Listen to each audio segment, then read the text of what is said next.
Hello साथियों, आज की क्लास में हम लोग 19 जनवरी 2019 का जो आरपीएफ कांस्टेबल का एग्जाम हुआ था उसका शिफ्ट 3 देखने जा रहे हैं। तो जितने भी नए लोग हैं चैनल को लाइक करेंगे, शेयर करें और सब्सक्राइब करें। आज का पहला प्रश्न है, सोडियम धातु को केरोसिन में क्यों संरक्षित किया जाता है? तो आप जानते हैं कि सोडियम जो धातु होता है उसे केरोसिन में डुबा कर रखा जाता है, क्योंकि जब वो हवा के कांटेक्ट में आता है तो उसमें आग लग जाती है। तो इसका आंसर हो जाएगा ऑक्सीजन और जल के साथ उसकी तीव्र अभिक्रिया को बचाने के लिए हम सोडियम धातु को केरोसिन में डुबा के रखते हैं। अगला प्रश्न है, फ्रंटियर गांधी के नाम से किसे जाना जाता है? तो फ्रंटियर गांधी के नाम से खान अब्दुल गफ्फार खान को जाना जाता है। अगला प्रश्न है, निम्न में से कौन सा वेद गीतों की पुस्तक कहलाती है? गीत उस वेद में 4 वेद में से एक वेद ऐसा है जिसे गीतों की पुस्तक कही जाती है, तो उसे सामवेद कहते हैं। अगला प्रश्न है, निम्नलिखित में से किसे आंध्र प्रदेश की राजधानी घोषित किया गया है? तो आंध्र प्रदेश की राजधानी अमरावती हो गई है। अगला प्रश्न है, बोस आइंस्टीन द्रव संघनन को खाली स्थान की गैसों के समान वायु की गति निम्न परम ताप पर लगभग 1000 घनत्व तक ठंडा करके बनाया जा सकता है। तो इसको अति निम्न घनत्व होता है इसका आंसर। जब बोस आइंस्टीन द्रव बनाया जाता है तो उसको अति निम्न घनत्व पर गैसों को सामान्य वायु के अति निम्न परम ताप पर लगभग 1000 घनत्व तक ठंडा करके बनाया जाता है बोस आइंस्टीन द्रव। अगला प्रश्न है, नीति आयोग है तो नीति आयोग असंवैधानिक निकाय है, इसका संविधान में कोई भी जिक्र नहीं है। अगला प्रश्न है, भारतीय फुटबॉल एसोसिएशन की स्थापना किस स्थान पर की गई थी? तो भारतीय फुटबॉल एसोसिएशन की स्थापना कोलकाता में की गई थी। कोलकाता फुटबॉल के लिए काफी प्रसिद्ध है। यहाँ के दो यहाँ पर मोहन बेगौन जो है काफी प्रसिद्ध है। तो भारतीय फुटबॉल एसोसिएशन की स्थापना कोलकाता में की गई थी। अगला प्रश्न है, निम्न में से किन राशियों के समान मात्रक है? तो गति और वेग, स्पीड और वेलोसिटी का जो मात्रक है समान है। इनका दोनों का मात्रक होता है मीटर पर सेकेंड। अगला प्रश्न है, निम्न में से कौन सा प्रदेश अपनी मार्शल आर्ट थांग टा शैली के लिए प्रसिद्ध है? मार्शल आर्ट थांग टा के लिए प्रसिद्ध है, तो ये आपका मणिपुर हो जाएगा। मणिपुर अपनी मार्शल आर्ट थांग टा के लिए प्रसिद्ध है। अगला प्रश्न है, निम्न में से किस प्रकार की जलवायु वर्षा केवल सर्दियों के दौरान होती है? तो भूमध्य, इसका आंसर हो जाएगा भूमध्य सागरीय, इसका आंसर हो जाएगा। यहां पर वर्षा केवल सर्दियों के दौरान होती है। अगला प्रश्न है, हड़प्पा सभ्यता की प्राचीन शहर कालीबंगा किस राज्य में स्थित है? तो कालीबंगा आपका राजस्थान में स्थित है। तो यह हड़प्पा सिंधु सभ्यता का प्रश्न है। तो इस क्लास को हम लोग सिर्फ 10 मिनट में टोटल 50 प्रश्न को देखेंगे, तो आप लोग क्लास के अंत तक बने रहेंगे। अगला प्रश्न है, कार्य करने की दर कहलाती है? कार्य करने की दर को क्या कहते हैं? तो कार्य करने की दर को हम शक्ति कहते हैं, पावर। इसका फॉर्मूला होता है, पावर का फॉर्मूला होता है वर्क बटा में टाइम, और इसका एसआई मात्रक होता है वाट। अगला प्रश्न है, निम्न में से कौन सा कौशल भिड़ंत प्रतिस्पर्धा से जुड़ा नहीं है? जो प्रतिस्पर्धा होता है भिड़ंत प्रतिस्पर्धा से कौन जुड़ा नहीं है? तो इसका आंसर हो जाएगा स्कीइंग जो है इससे जुड़ा नहीं है। जुड़ो इससे रिलेटेड है, कुंफू भी रिलेटेड है और कलारिया पट्टू भी रिलेटेड है, लेकिन स्काइंग इससे जुड़ा नहीं है। अगला प्रश्न है, विली विली कहाँ आने वाले उष्णकटिबंधीय चक्रवातों का स्थानीय नाम है? तो बताइए विली विली चक्रवात कहाँ आता है? तो ये ऑस्ट्रेलिया में आता है विली विली चक्रवात। अगला प्रश्न है, नीदरलैंड की राजधानी कौन सी है? तो नीदरलैंड की राजधानी एम्स्टर्डम नीदरलैंड की राजधानी है। और पिछले पेपर में आया था कि ऑस्ट्रेलिया की राजधानी क्या है, तो उसका आंसर हो जाएगा कैनबेरा। अगला प्रश्न है, केरला का पालघाट दर्रा पालघाट को खाली स्थान से जोड़ता है। केरल में एक पालघाट दर्रा है, तो ये किसको जोड़ता है? पालघाट को किससे जोड़ता है? तो पालघाट को कोयम्बटूर से जोड़ता है पालघाट दर्रा। अगला प्रश्न है, रोमन रिंग्स निम्न में से किस खेल से संबंधित है? रोमन रिंग्स, तो ये आपका जिम्नास्टिक से संबंधित है रोमन रिंग्स। अगला प्रश्न है, उस्ताद जाकिर हुसैन किसके लिए विख्यात है? तो उस्ताद जाकिर हुसैन तबला के लिए प्रसिद्ध है, जाकिर हुसैन तबला। अगला प्रश्न है, निम्नलिखित में से कौन सा डेंगू वायरस का वाहक है? तो डेंगू वायरस आपका मादा एडिस मच्छर से फैलता है। डेंगू वायरस मादा एडिस मच्छर। अगला प्रश्न है, एक राज्य का राज्यपाल दूसरे राज्य के राज्यपाल के रूप में भी कार्य कर सकता है। संविधान में यह प्रावधान किस संविधान संशोधन अधिनियम द्वारा जोड़ा गया है? तो ये आपका आंसर हो जाएगा 7वां संविधान संशोधन द्वारा इसे जोड़ा गया है। कहा गया कि एक राज्यपाल जो है दूसरे राज्य का भी राज्यपाल हो सकता है। अगला प्रश्न है, किसकी अनुशंसा पर भारत का राष्ट्रपति अनुच्छेद 370 को स्थगित कर सकता है? तो राष्ट्रपति राज्य की विधानसभा की अनुशंसा पर अनुच्छेद 370 को स्थगित कर सकता है। अगला प्रश्न है, नियंत्रक एवं महालेखा परीक्षक के कार्यालय की स्थापना संविधान के किस अनुच्छेद के अंतर्गत की गई थी? यहां देखिए प्रश्न काफी अंदर के अनुच्छेद को पूछा गया है। पूछा गया कि कैग जो होता है auditor, controller and auditor general, यानी नियंत्रक एवं महालेखा परीक्षक का कार्यालय जो है संविधान की किस अनुच्छेद के तहत उसकी स्थापना की गई थी? तो ये आपका अनुच्छेद 148 के तहत इसकी स्थापना की गई थी। और एक यहाँ से प्रश्न ऐसे भी बनता है, नियंत्रक एवं महालेखा परीक्षक किस अनुच्छेद में है? तो अनुच्छेद 148 में है। अगर इसका कार्यालय पूछे या इसी का जिक्र कर दे तो दोनों का अनुच्छेद 148 ही होता है। अगला प्रश्न है, निम्न में से कौन सा कोशिकांग एडिनोसिन ट्राइफॉस्फेट उत्सर्जित करता है? इनमें से कौन सा जो कोशिकांग है जो एटीपी को उत्सर्जित करता है? तो माइटोकॉन्ड्रिया कोशिका का एक अंग है जो एडिनोसिन ट्राइफॉस्फेट को उत्सर्जित करता है। अगला प्रश्न है, सेंटिनलीज जनजाति भारत के किस क्षेत्र में पाई जाती है? तो सेंटिनलीज जनजाति अंडमान द्वीप में पाई जाती है। अगला प्रश्न है, राज्य विधानसभा का पहला सत्र किसके द्वारा संबोधित किया जाता है? तो जब राज्यसभा का सत्र स्टार्ट होता है तो उसका पहला जो सत्र होता है राज्य के राज्यपाल द्वारा संबोधित किया जाता है।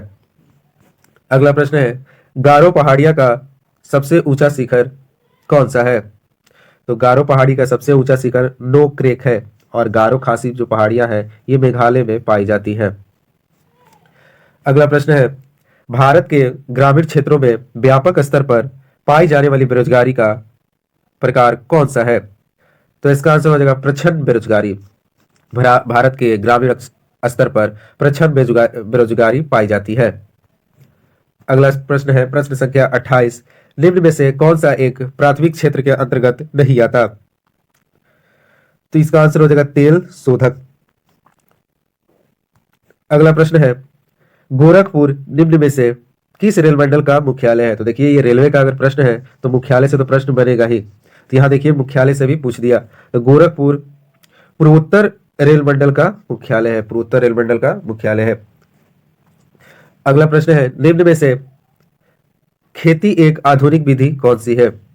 निम्न में से कौन सी खेती की एक आधुनिक विधि है? तो इसका आंसर हो जाएगा जैविक उर्वरक जो है कृषि की एक आधुनिक विधि है। अगला प्रश्न है, पांडिचेरी विधानसभा की स्थापना किस वर्ष की गई थी? पांडिचेरी विधानसभा की स्थापना, तो इसका आंसर हो जाएगा 1963 में पांडिचेरी विधानसभा की स्थापना की गई थी। आप कमेंट में बताएंगे कि अभी तक भारत में कितने राज्यों में विधान परिषद है? विधान परिषद कितने राज्यों में अभी है? अगला प्रश्न है, किस भारतीय राज्य की लोकसभा सीटों की संख्या सर्वाधिक है? तो सब लोग जानते हैं उत्तर प्रदेश। उत्तर प्रदेश में टोटल 80 लोकसभा की सीटें हैं। अगला प्रश्न है, निम्न में से किस भगवान को ऋग्वेद में पुरंदर कहा गया है? किस भगवान को ऋग्वेद में पुरंदर कहा गया है? तो भगवान इंद्र को ऋग्वेद में पुरंदर कहा गया है।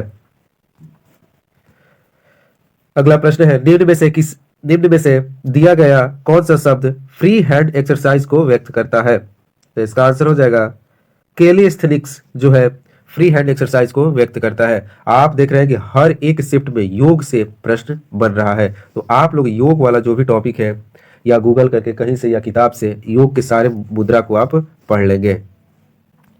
अगला प्रश्न है, ओलंपिक के ग्रीष्मकालीन सत्र के अंतर्गत निम्न में से कौन सा खेल शामिल नहीं है? जब ओलंपिक ग्रीष्मकालीन सत्र होता है तो बताइए उसमें कौन सा खेल शामिल नहीं है? तो इसमें कर्लिंग जो है शामिल नहीं है, ये बाकी तीनों शामिल है। अगला प्रश्न है, जम्मू एवं कश्मीर राज्य पर निम्न में से क्या लागू नहीं होता? तो जम्मू और कश्मीर में वित्तीय आपातकाल लागू नहीं होता। बाकी सारी जगहों पर वित्तीय आपातकाल लागू हो सकता है, लेकिन जम्मू कश्मीर में वित्तीय आपातकाल लागू नहीं होता। तो वित्तीय आपातकाल अनुच्छेद 360 हो जाएगा। अगला प्रश्न है, खपत व्यय पर आय की अधिकता कहलाती है। जब खपत व्यय पर आय की अधिकता को क्या कहा जाता है? तो उसे बचत कहा जाता है। जब आपका खपत कम और आय ज्यादा हो जाता है तो आपको बचत होता है। अगला प्रश्न है, कबड्डी को किन एशियाई खेलों में पहली बार शामिल किया गया था? तो कबड्डी को 11वें एशियाई खेल में पहली बार शामिल किया गया था। अगला प्रश्न है, घाटे की बजट नीति को और क्या कहा जाता है? घाटे की बजट नीति को और क्या कहा जाता है? इसका अन्य नाम क्या है? घाटे की बजट नीति, तो इसे हम विस्तारित आर्थिक नीति भी कहते हैं। अगला प्रश्न है, 2011 की जनगणना के अनुसार भारत के किस राज्य में लिंगानुपात सबसे कम है? तो हरियाणा में लिंगानुपात सबसे कम है, और अधिक की बात करी जाए तो केरल में लिंगानुपात सबसे अधिक है। अगला प्रश्न है, पहला गुट निरपेक्ष सम्मेलन कहाँ हुआ था? पहला गुट निरपेक्ष सम्मेलन कहाँ हुआ था? तो इसका आंसर हो जाएगा बेलग्रेड में पहला गुट निरपेक्ष सम्मेलन हुआ था। अगला प्रश्न है, दांडिया एक लोक नृत्य है, तो दांडिया कहाँ का लोक नृत्य है? तो ये आपका गुजरात का है। तो नृत्य से भी प्रश्न आप लोग देखते हुए चलेंगे। हर एक प्रश्न को आप पहले देखेंगे कि ये प्रश्न किस टॉपिक से पूछा है, किस चैप्टर से पूछा है। एक प्रश्न पढ़िए, पूरा 50 प्रश्न पढ़िए, उसके बाद 3 घंटा उसको टाइम दीजिए, एनालिसिस कीजिए कि एक एक प्रश्न के आधार पर आप कम से कम 50-50 प्रश्न पढ़ेंगे, तब जाके आपका जीके मजबूत होगा। अगला प्रश्न है, साहित्य अकादमी द्वारा कितनी भाषाओं में पुरस्कार दिए जाते हैं? साहित्य अकादमी द्वारा कितनी भाषाओं में पुरस्कार दिए जाते हैं? तो साहित्य अकादमी में 24 भाषाओं में पुरस्कार दिए जाते हैं।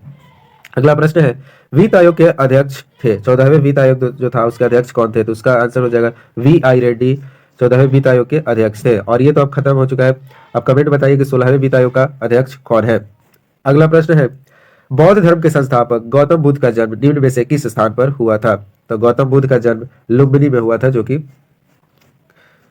कहां पर ये स्थित है आप कमेंट में बताएंगे। अगला प्रश्न है, मनुष्य में जब Y गुणसूत्र वाला एक शुक्राणु अंडे को निषेचित करता है तो युग्मनज किस रूप में विकसित होता है? तो ये आपका नर शिशु यानी बेबी बॉय में विकसित होता है। जो फीमेल होती है उनमें XX क्रोमोसोम पाया जाता है, और जो मेल होते हैं उनमें XY क्रोमोसोम पाया जाता है। जब X और X मिलते हैं तो गर्ल चाइल्ड बनता है यानी मादा, और जब X और Y मिलते हैं तो वहां पर नर बनते हैं यानी बॉय बनते हैं। अगला प्रश्न है, निम्न में से सातवाहन राजवंश की राजधानी कहाँ थी? सातवाहन वंश की राजधानी कहाँ थी? तो इसका आंसर हो जाएगा पैठण। पैठण में सातवाहन राजवंश की राजधानी थी। अगला प्रश्न है, किसी परमाणु के वाहतम कोष में उपस्थित इलेक्ट्रॉन को क्या कहते हैं? जो भी परमाणु है उनके बाहरी सेल में उपस्थित इलेक्ट्रॉनों को क्या कहा जाता है? तो उन्हें संयोजी इलेक्ट्रॉन कहा जाता है। उन्हें क्या कहा जाता है? Valence electron. अगला प्रश्न है, न्यूयॉर्क किस शहर के मुहाने पर स्थित है? तो ये आपका हो जाएगा हडसन। न्यूयॉर्क शहर जो है हडसन नदी के मुहाने पर स्थित है।